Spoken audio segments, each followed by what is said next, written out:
And what's really cool, they started this tradition back in 2004. And back in 2004, they charged 1,000 won. I'll show you the US dollar equivalent, which is super cheap.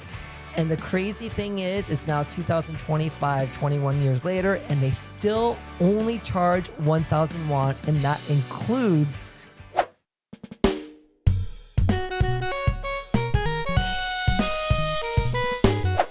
if it's been a minute since you visited Seoul, or you just don't know everything that's going on these days, this is a podcast for you. Welcome to the Lost and Local podcast. This is your boy Adam coming to you from the Traveling On Studios here in Seoul, South Korea. If you are new here, welcome. Yes, we do have another solo podcast today, but shout out to my amazing host, Hannah, who, yes, she is still alive. Anyways, we did decide to go in a little bit of a different direction today. Today, I'm going to be breaking down 5 cool updates for Seoul 2025 Winter Edition. Let's get into it. So these 5 things are things that I thought would be kind of cool if you are thinking about visiting Seoul, or maybe you live in Korea and you don't know exactly what the new updates are. This is something I wanted to share with you all. So the first thing I wanted to share is the Lantern Festival. So if you've lived here in Seoul or you're coming to visit during the wintertime, this is a really cool thing to go to. So the location is the Cheonggyecheong Stream. And this Lantern Festival happens every year, and it's running from now until January 4th. I'll try to show you some B-roll of when I've gone in the past. It's near Gwanghwamun Square. So this year's theme is Seoul Playing with Light, and it's paired with the Christmas market. I guess my pro tip would be try to go on a weeknight rather than a weekend, because it's going to be a lot busier on the weekend. But it is one of those things that you can only do during the winter season. So I think it's definitely worth it. And it makes that winter cold a little bit more enjoyable. Point number 2 is the new Namsan shortcut. So I've lived here for 7 years, and it's always a cool thing to hike up Namsan Tower. Well, they've created a whole nother route that makes it even easier. And I love it because it's nice for people who don't want as difficult of a trek up to the mountain. And it's also wheelchair accessible, which is crazy. And it's definitely a game changer. And it just opened. It's called the Northern Forest Trail. And I'll try to show a map of it, but I'll also show you some pictures that I took along with my friends when we went up to it. I think it was like 3 weeks ago. I guess the best way to describe it is a deck trail. So the whole way is very accessible on wheelchair, and it just goes very leisurely. It elevates up very leisurely. So you're not really huffing and puffing going up the mountain. There's plenty of rest stops to look and see the beautiful city down below. And yeah, it's really cool. So I really encourage you to take your friends or family. You can even take people who are not in the best shape or who are older, and they can enjoy it in a leisure way. So I think the average time took about an hour to go up the side of the Namsan mountain to get to the top. But I guess this cuts it down by more than 20 minutes. So it's accessible, it's paved, it gives you a skyline view without destroying your legs. So yeah, check it out. The third one I want to point out today is the Seoul Plaza Ice Rink. Now, this is also something that is done annually. But if you prefer staying on flat ground, you don't want to really climb up to the mountain, especially on a cold day.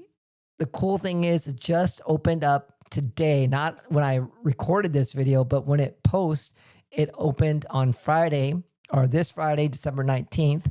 And the city has officially opened their outdoor annual Plaza Ice Rink. And I think the theme of this year is called Wintering.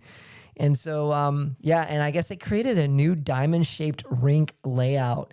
And what's really cool, they started this tradition back in 2004. And back in 2004, they charged 1,000 won. I'll show you the US dollar equivalent, which is super cheap. And the crazy thing is, it's now 2025, 21 years later, and they still only charge 1,000 won. And that includes the rental of the ice skates. So crazy. It is amazing. You can skate in front of City Hall. And that's cheaper than a bottle of water. So it's definitely something that you all should do if you're visiting, or if you live in Seoul, you live in Korea, you want to be part of that tradition. Definitely go out and enjoy that. All right, point number 4 is, and I know this is probably a little bit of an older point to mention, but it is something that I think I've noticed even residents here in Seoul, but definitely for people who are visiting. It's called the climate card. For the subway, the cost is 1,550 won, and it can go up depending on how far you go. And then the bus, it's 1,500 won. And now I'll show you the USD equivalent. Now, that's just for one way. And a lot of people who come into Korea, they'll end up buying like a T-Money card and whatnot, and then they'll just charge it, reload it, and then just do it that way without realizing that especially if you're touring around, you're going to be going to a lot of different places on any given day. Definitely utilize the climate card, because the climate card is going to save you a ton of money. I'll kind of show you the pricing here on the screen, but a 1-day pass is 5,000 Korean won, a 2-day pass 8,000, a 3-day pass 10,000, 5-day pass 15,000, and a 7-day pass 20,000. So trust me, guys, if you do this, you will save so much money if you are going back and forth from your Airbnb or from your hotel or from where your family is staying, and you're going around to different cafes, different locations, different places and sites to see. You'll be able to do this without worrying about accumulating all that extra charges when you travel around. And that includes subways and buses. So definitely encourage you to look into the climate card. You do have to get a physical card, and that costs 3,000 Korean won initially, but it's definitely worth the money. Okay, so I saved the best point for last. So this isn't actually coming to fruition yet, but supposedly they're getting the gears rolling, and it could become, some parts of it might be available by the end of the year. And that's basically, I guess you could call it the subway payment revolution. And so one of the things I've complained about on the Lost and Local podcast is just the fact that Korea is not that foreign friendly.